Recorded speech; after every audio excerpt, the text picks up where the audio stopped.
Hello friends, मैं अशोक पटेल। आज के लेक्चर में हम पढ़ेंगे एंटी सिमेट्रिक रिलेशन के बारे में, जिसमें मैं बताऊंगा कैसे आपको अलग अलग रिलेशन जो दिए जाते हैं उसमें से कौन कौन से रिलेशन एंटी सिमेट्रिक होते हैं या नहीं, वो हम देखेंगे। तो स्टार्ट करते हैं आज का लेक्चर। फर्स्ट ऑफ ऑल इसकी डेफिनेशन हम देख लेते हैं। A relation R is said to be anti symmetric on a set A if for every AB belongs to A, for order pair AB belongs to R, one another order pair BA belongs to R, then A must be is equals to B। तो यहाँ दोस्तों आपको definition एकदम ध्यान से देखना होगा कि तो ये डेफिनेशन थोड़ा कंफ्यूजन है, इसलिए तो यहाँ पे क्या डेफिनेशन में है, AB for AB belongs to R, BA belongs to R, then A is equals to B। Means ये डेफिनेशन ये कहता है कि अगर आपके पास A B belongs to R है तो और साथ में B A belongs to R है तो ये ए और बी दोनों एक ही हो सकते हैं, बिकॉज इसका नाम है एंटी सिमेट्रिक रिलेशन। और अगर A B belongs to R और सामने B A belongs to R आपको मिल गया तो वो रिलेशन तो सिमेट्रिक हो जाएगा। जैसे हमने पिछले लेक्चर में देखा था सिमेट्रिक की डेफिनेशन में। सिमेट्रिक की डेफिनेशन कैसे थी, A B belongs to R, हमें B A belongs to R मिलता है तो हम रिलेशन सिमेट्रिक बोल सकते हैं। मगर ये हम यहाँ पे बात कर रहे हैं एंटी सिमेट्रिक रिलेशन के बारे में। तो अगर for every A B belongs to A, अगर हमें A B belongs to R एक पेयर मिलता है, सामने B A belongs to R एक पेयर मिलता है, तो वो दोनों ए और बी अलग नहीं मगर एक ही होने चाहिए। अगर अलग होंगे तो वो रिलेशन कहलाएगा सिमेट्रिक। इसीलिए डेफिनेशन को थोड़ा आपको दोस्तों समझने की ज़रूरत। तो आगे हम इसको एग्जाम्पल के अच्छे से प्रैक्टिस करते हैं तो जिससे हमें समझ में आए अच्छे से। तो यहाँ पे देखो हमने सेट ए लिया है ए बी सी और उसका कार्टेशियन प्रोडक्ट भी दिखाया है जिसे आपको समझने में आसानी हो, साथ में उसका मैट्रिक्स फॉर्म भी दिखाया है।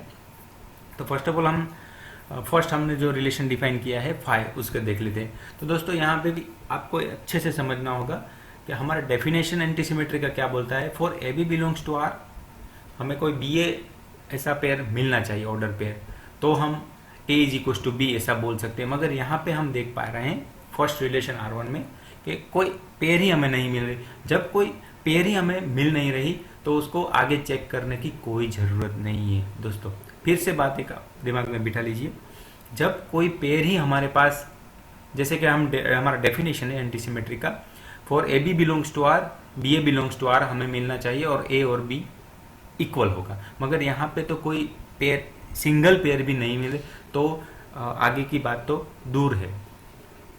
तो हम बेझिझक यहाँ पे बोल पा रहे हैं कि फर्स्ट जो रिलेशन है हमारा वो एंटी सिमेट्रिक होगा। अब हम सेकंड रिलेशन के बारे में सोचते हैं। जैसे कि हमारा डेफिनेशन भी है, अगर A B belongs to R के सामने B A belongs to R तो मिलता है तो वो ए और बी दोनों एक ही होने चाहिए। और हमारे पास सेकंड रिलेशन में आप देख पा रहे हो कि तीनों के तीन जो पेयर हैं वो ए बी बी और सी सी, मीन्स ये मैट्रिक्स फॉर्म में हम अगर मैं दिखाऊं आपको तो तीनों के तीनों पेयर डायगोनल एंट्रीज है। ए का ए के साथ, बी का बी के साथ और सी का सी के साथ रिलेशन है। तो एंटी सिमेट्रिक की डेफिनेशन के हिसाब से ये फिट बैठ रहा है, क्योंकि हमारा एंटी सिमेट्रिक का डेफिनेशन कहता है ए का बी के साथ, बी का ए के साथ रिलेशन है तो ए और बी दोनों एक ही होने चाहिए। तो यहाँ पे वो हो रहा है। जैसे फर्स्ट पेयर में भी हम देख पा रहे हैं ए और यहाँ पे भी बी बी है तो सी सी। तो दोस्तों यहाँ पे भी आप ध्यान से समझ लीजिए, जब भी कोई डायगोनल एंट्रीज या तो सेम उसी एलिमेंट के साथ अगर पेयर है तो वो आपका रिलेशन एंटी सिमेट्रिक कहलाएगा। और आपको दूसरे सेंस में भी अगर प्रूव करना है तो आप ये भी प्रूव कर सकते हैं कि वो रिलेशन सिमेट्रिक नहीं होगा तो एंटी सिमेट्रिक हम उसको बोल सकते हैं। तो आप ये भी चेक कर लो कि वो रिलेशन सिमेट्रिक नहीं है तो ऑटोमेटिकली वो एंटी सिमेट्रिक की कैटेगरी में आ जाएगा। मगर ये जो डायगोनल एंट्रीज है वो स्पेशल केस है, इसलिए आप यहाँ पे देख सकते हो A B B C C definition के हिसाब से ये हमारा फिट बैठता है। तो जब भी वो एलिमेंट का उसी एलिमेंट के साथ रिलेशन है तो हम बोल सकते हैं कि वो रिलेशन एंटी सिमेट्रिक है। तो दोस्तों हम बोल सकते हैं कि सेकंड जो रिलेशन R2 हमारा वो एंटी सिमेट्रिक होगा। अब थर्ड की बात करते हैं। थर्ड रिलेशन जो हम ए एलिमेंट ए जो सेट हमें दिया है ए बी सी, उसका उसी सेट के साथ कार्टेशियन प्रोडक्ट हमने यहाँ पे दिखाया है थर्ड रिलेशन में। तो उसमें ये नो की नो पॉसिबिलिटी आप देख सकते हो। और हमें चेक क्या करना है, एंटी सिमेट्रिक रिलेशन। तो जैसे कि हम देख पा रहे हैं, ये मैट्रिक्स में भी आप देख पा रहे हो कि ये रिलेशन जो है डायगोनल एंट्री, जैसे हमने सेकंड रिलेशन में देखा, वो एंटी सिमेट्रिक तो होगी। बाकी बचे जो एलिमेंट्स है उसके लिए हम देख रहे हैं। तो जैसे मैंने आपको डेफिनेशन में भी बताया, एग्जाम्पल में भी यहाँ पे दो रिलेशन में दिखाया कि हमें रिवर्स अगर आप चेक कर लोगे तो भी थोड़ा इजी हो जाएगा आपको प्रूव करने में या तो फाइंड करने में।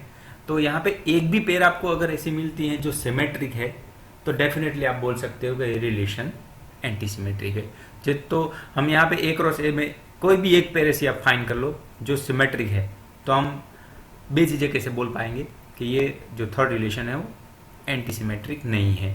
तो हम जैसे ए क्रॉस ए में देख पा रहे हैं, ए का बी के साथ सामने, बी का ए के साथ रिलेशन अवेलेबल है, वैसे ही ए का सी के साथ, सी का ए के साथ, तो काफ़ी पेयर ऐसी मिल जाएंगी दोस्तों। तो हम बेझिझक ये बोल सकते हैं कि थर्ड जो रिलेशन है हमारा वो एंटी सिमेट्रिक नहीं है। तो हमें एंटी सिमेट्रिक के लिए क्या बताना है, देखो अगर नेगेटिवली हमें प्रूव करना है तो ये हम बता दें कि एक पेयर भी सिमेट्रिक की है तो वो रिलेशन एंटी सिमेट्रिक हो जाएगा।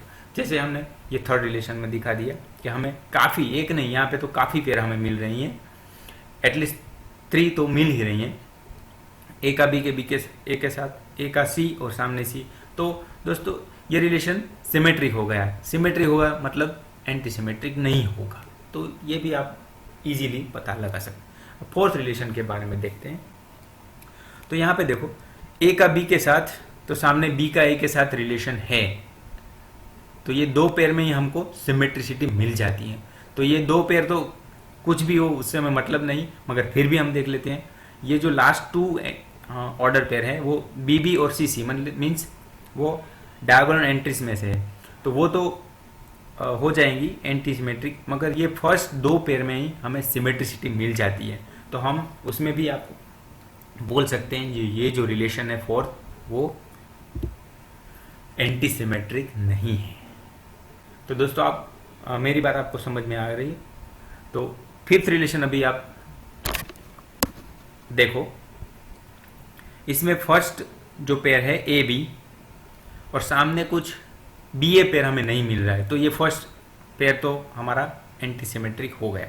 मीन इसीलिए क्योंकि एंटी सिमेट्रिक कब चेक करने की जरूरत है, तो दूसरी पेयर हमें बी ए अवेलेबल है, मगर यहाँ पे तो single pair A be available है, सामने कोई बी ए पेयर ऐसी मिल नहीं रही। सेकंड पेयर के लिए देखते हैं, ए सी पेयर मिल रही है, सामने सी ए कोई पेयर नहीं है। और तीसरी हम देख लेते हैं बी सी, और सामने कोई सी बी पेयर ऐसी अवेलेबल नहीं है।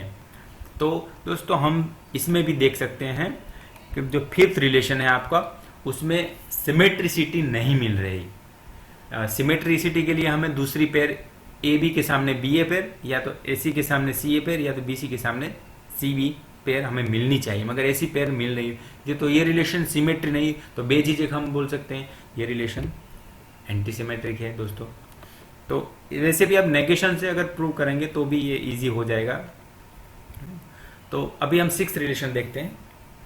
सिक्स्थ रिलेशन में हम देख सकते हैं, जैसे मैंने आपको ये ए क्रॉस ए में भी आपको दिखाया था थर्ड रिलेशन में, अगर आप एक भी ऐसी ऑर्डर पेयर फाइंड कर लेते हैं जो सिमेट्री है, तो वो रिलेशन को आप डेफिनेटली एंटी सिमेट्रिक बोल सकते हैं।